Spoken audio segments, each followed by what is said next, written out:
Hoje falaremos um pouco sobre as funções especiais para processamento digital de sinais.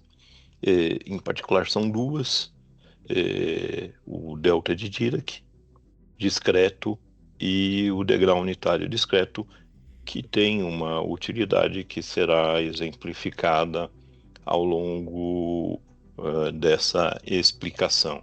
Eu vou usar como suporte aqui um material que eu estou compartilhando com vocês agora.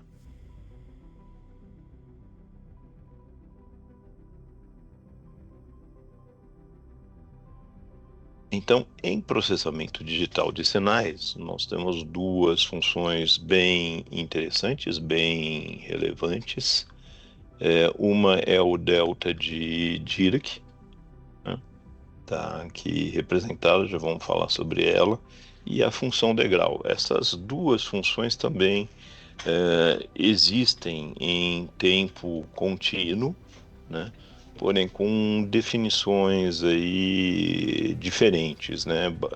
A mais diferente é a que deu origem ao delta de Dirac em tempo contínuo, né? Ela é bem diferente da que nós usamos em tempo discreto, porém face a algumas operações em que você deseja obter o mesmo resultado em tempo discreto e tempo contínuo, justifica a definição que nós vamos passar aí para vocês.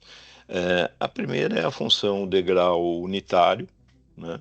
Então, em tempo discreto, ela existe né, só pontualmente, aí, em pontos, né? Sendo que a esquerda, né, do, do eixo N aí, de amostras, ela vale zero, e a direita, incluindo o zero, ela vale 1. Né? Essa definição, se você passar, né, pudesse passar a N como tempo, né, e passar a curva da função degrau unitário em tempo contínuo, ela é muito semelhante, né? Ela se assemelha bastante a de tempo discreto, tá? Então essa guarde é uma das funções especiais que a gente trabalha bastante em PDS. Elas são muito úteis, né? Conhecer a propriedade e poder representar outros sinais ou até mesmo sistemas através dessa função e da função de delta de Dirac, né? Que aqui eu já apresento, né? Então, a função de delta de Dirac, tanto a direita do eixo N como a esquerda do eixo N, em termos de amostras, é zero, e no N igual a zero, né, o delta de Dirac é definido como 1. Né? Isso é diferente, bem diferente, se você for procurar da definição do delta de Dirac em tempo contínuo, né?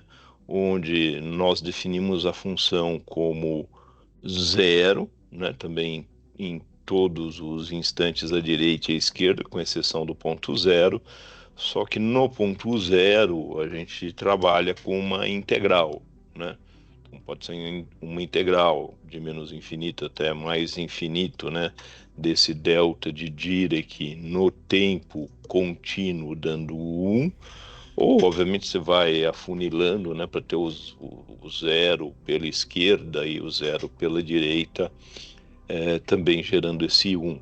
Né? Então, novamente, essa definição é bem diferente da de tempo discreto, mas essa definição em tempo discreto ela é bem conveniente, né, para que a gente possa fazer uma analogia ali dos sistemas e comportamentos que a gente tem em tempo contínuo para tempo discreto e vice-versa, tá?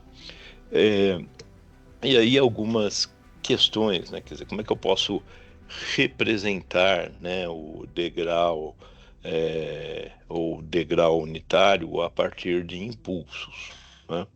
Um primeiro questionamento. É, relativamente simples de pensar, né? O impulso, eu posso pensar em impulsos atrasados, né? Em número de amostras, né? Então, se eu pensar em um delta de Dirac, um D, né? Não um N, mas um N menos 1, ou, né, ele vai acontecer quando n menos 1 igual a 0, ou n igual a 1, né? Então ele está atrasado de uma amostra, eu for atrasando consecutivamente, né? Essa soma de impulsos pode representar o degrau unitário, né? Aí vem uma segunda pergunta também interessante, que o impulso é a derivada do degrau, né? Isso vale em tempo contínuo, e aqui, por essa definição, acaba valendo em tempo discreto também. Basta você pensar que a derivada em tempo discreto nada mais é que uma diferença, né, entre o próximo instante e o instante atual, né, dividido ali pelo período que, por normalização, você pode tomar como unitário, né, e você vai chegar nessa definição. E, obviamente, o contrário também, né? Se você realizar uma operação de integração do impulso em tempo discreto, né? Quer dizer, fizer uma somatória, né? Que representa a operação de integração, né? De um valor, por exemplo, que tende a menos infinito até um valor desejado, em algum momento você pode estar incluindo o impulso. A partir, obviamente, do instante zero, isso vai valer 1, né, representando aí o degrau. Isso também acontece em tempo contínuo, né? Então, daí essa, essa definição, principalmente do delta de Dirac em tempo discreto, isso é um pouco diferente do tempo contínuo, porque, enfim, essas propriedades são úteis e a gente consegue usar por analogia, né? E aí, como é que você pode representar, né, um sinal qualquer a partir de delta de Dirac, né? Então, tem dois exemplos aí para você pensar, mas basta você imaginar que um sinal qualquer, né, em cada n eu vou ter uma certa amplitude, né, e essa amplitude eu posso multiplicar pelo delta de Dirac devidamente atrasado e fazer a soma que vai representar, então, o sinal. Tanto um sinal de entrada, um sinal de saída do sistema, e até mesmo uma função, de repente, com uma função de transferência, no caso de sistemas lineares invariantes no tempo, que vai representar como o sistema funciona, tá? Então, enfim, para você pensar um pouco mais sobre esses três, né? E eu deixo aqui, então, né, o degrau unitário como sendo, né, essa somatória. Isso você pode testar, né? De menos infinito até um certo n do delta de Dirac aí nesse instante k, né? E o delta de n como sendo a derivada, né, ou a diferença, né, como nós ilustramos ali anteriormente, né?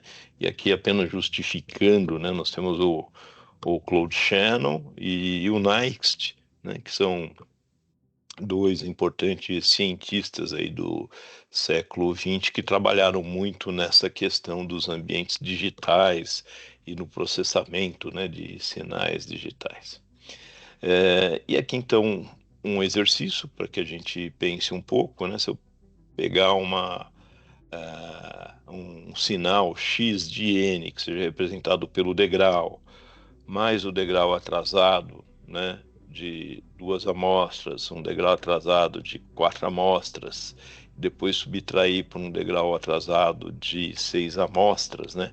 Como é que eu poderia representar isso na forma de uma somatória de impulsos, ou delta de Dirac, né?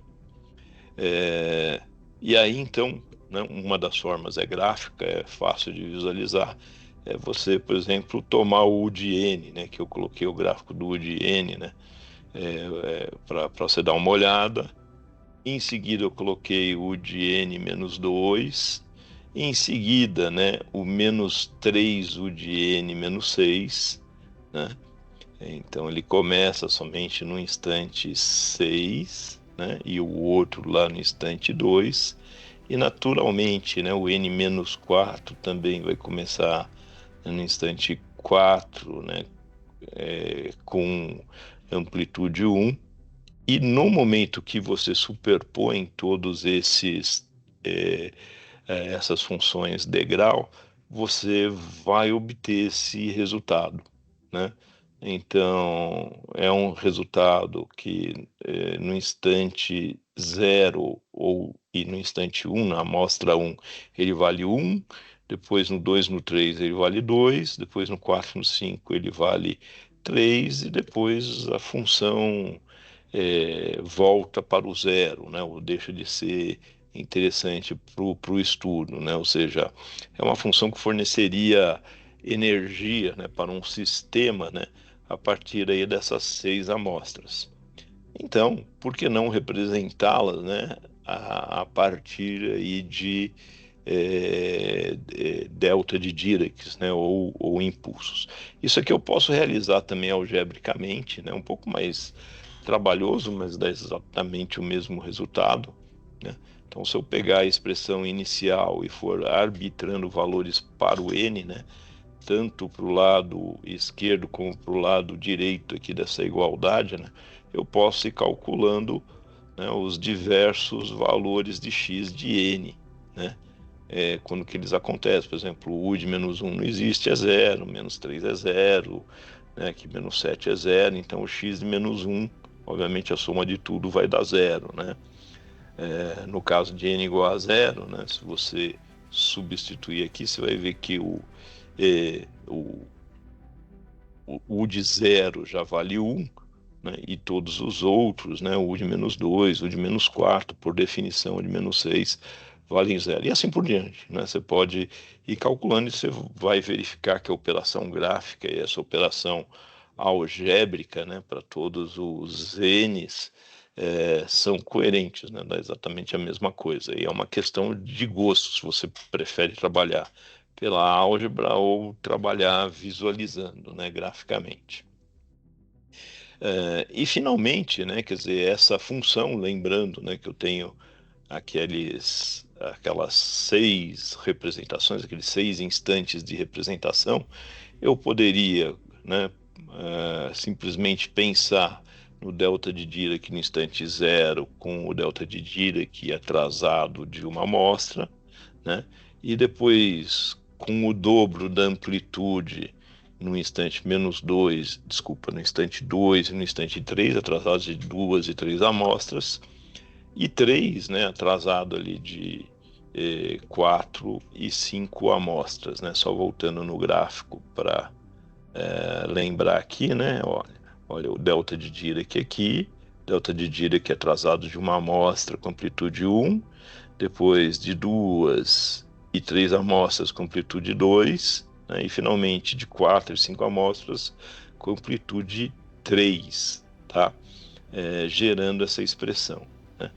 E, de uma forma genérica, a gente pode dizer que qualquer sinal, né, por mais complexo que ele seja, ele sempre pode ser representado como uma soma de delta de Diracs, né, atrasados ou adiantados aí convenientemente, né? E claro que fica sempre como exercício, e às vezes é conveniente representar como degrau unitário, lembrando que o degrau unitário normalmente é uma função que a gente usa para testar sistemas, né? O comportamento de como é que a saída do sistema se comporta em relação à entrada, para questões de controle, né? Então, as duas funções são extremamente interessantes aí e desejadas, tá? Eu deixo como bibliografia, né, tanto o livro do Latte como o livro do Oppenheim. Basta procurar no índice remissivo lá no final dos livros, né, o capítulo correspondente que tratam dessas duas funções especiais, né, e explicando, né, particularmente por que o delta de Dirac em tempo discreto é definido de uma forma diferente do que a gente encontra em tempo contínuo. E muito bem, chegamos aí ao final desse vídeo. Espero que tenham ficado claro as funções especiais e a sua utilidade. Muito obrigado e até uma próxima oportunidade.